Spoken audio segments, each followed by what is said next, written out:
हाँ जी, recording on है। अच्छा, अब फाइवर जो है, फाइवर एक प्लेटफॉर्म है। जैसे कल मैंने आपको बताया था कि फ्रीलांसिंग में जब हम ऑनलाइन काम करते हैं, तो अब एक क्वेश्चन आपके माइंड में रेज होगा कि ऑनलाइन कैसे काम करते हैं। ठीक है, लाइक ऑनलाइन इंटरनेट आपके पास है, ठीक है, internet is there, but how to work on that internet. एक बड़ा एक रिस्पॉन्सिबल सा क्वेश्चन आपके माइंड में आता है कि ऑनलाइन काम करते कैसे हैं। ठीक है, तो अब हमारे पास कुछ प्लेटफॉर्म्स हैं, कुछ सिस्टम्स हैं, कुछ कंपनीज हैं, या कुछ वेबसाइट्स हैं जिनको हम कहते हैं फ्रीलांसिंग प्लेटफॉर्म्स। क्या कहते हैं हम उनको?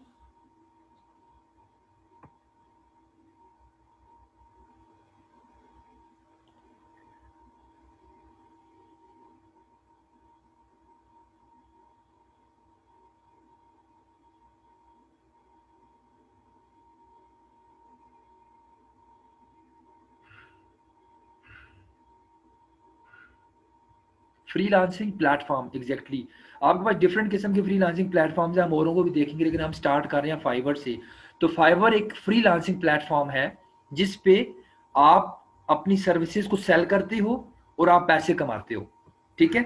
अच्छा, अब बात ये है, अब मैं आपको एक बड़ी इंटरेस्टिंग सी चीज बताता हूँ।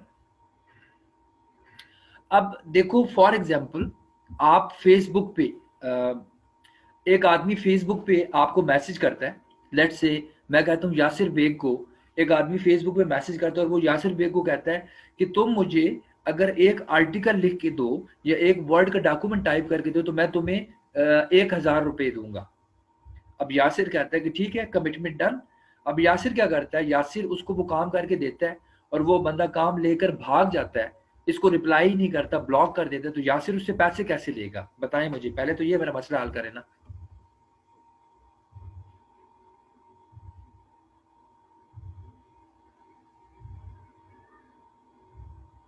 बताएं, यासिर उससे पैसे ले सकता है?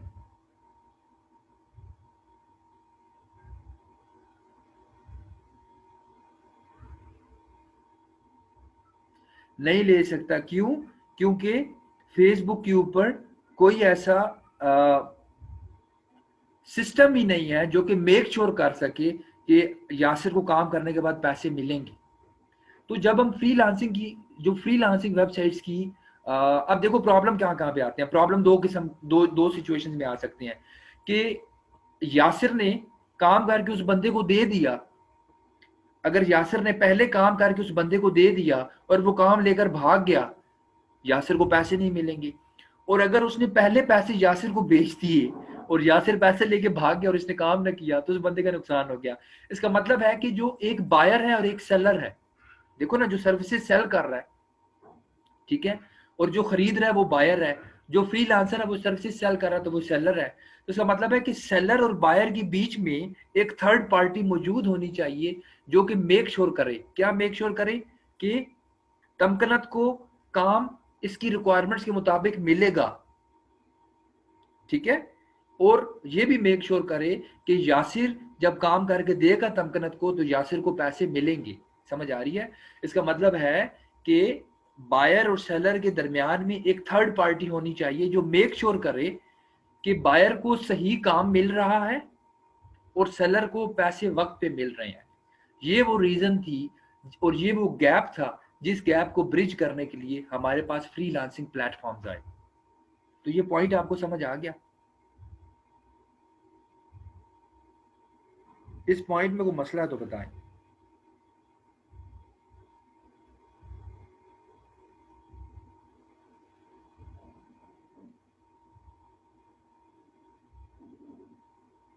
तो जितने भी फ्रीलांसिंग प्लेटफॉर्म्स हैं, ये फ्रीलांसिंग प्लेटफॉर्म्स क्या करते हैं, ये एक बायर और सेलर के दरमियान में इंटरमीडिएट का रोल प्ले करते हैं, ताकि मेक श्योर करें both are getting the right work, both are getting the right things at the right time. ठीक है, सो ये रीजन है। और इसके बदले में जो आप पैसे कमाते हो उसका कुछ परसेंटेज ये सिस्टम्स आपसे ले लेते हैं। यहां तक कोई कंफ्यूजन है तो बताएं। हाँ, ये जो रिपीट का वर्ड आता है ना, ये रिपीट का वर्ड बड़ा सख्त किस्म का होता है हमारे लिए। मैं कह रहा हूँ कि देखो, एक बायर होता है, एक सेलर होता है। बायर वो होता है जो कुछ खरीद रहा होता है और सेलर वो होता है जो कुछ सेल कर रहा होता है। ठीक है, अगर इन दोनों के बीच में जब तक एक थर्ड पार्टी नहीं होगी जो कि मेक श्योर करे कि सेलर को पैसे मिलेंगे और बायर को सही प्रोडक्ट मिलेगी, तो तब तक स्कैम्स बहुत ज्यादा होते हैं। तो जो हमारे पास फ्रीलांसिंग प्लेटफॉर्म्स हैं वो बेसिकली क्या कर रहे होते हैं, वो इंटरमीडिएट का रोल प्ले कर रहे होते हैं बिटवीन बायर्स एंड सेलर्स का। अब बायर कौन है, सबसे पहले आपने समझना है।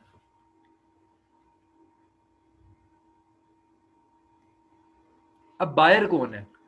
बायर वो है जो आपकी सर्विसेज को खरीदता है। मैं कहता हूं मिसबा सत्तार बड़ी अच्छी कंटेंट राइटर है, ठीक है, और एक बंदा आके मिसबा सत्तार से कहता है कि मुझे एक आर्टिकल लिख के दो, मैं आपको 1000 रुपए दूंगा। So that person is buyer basically.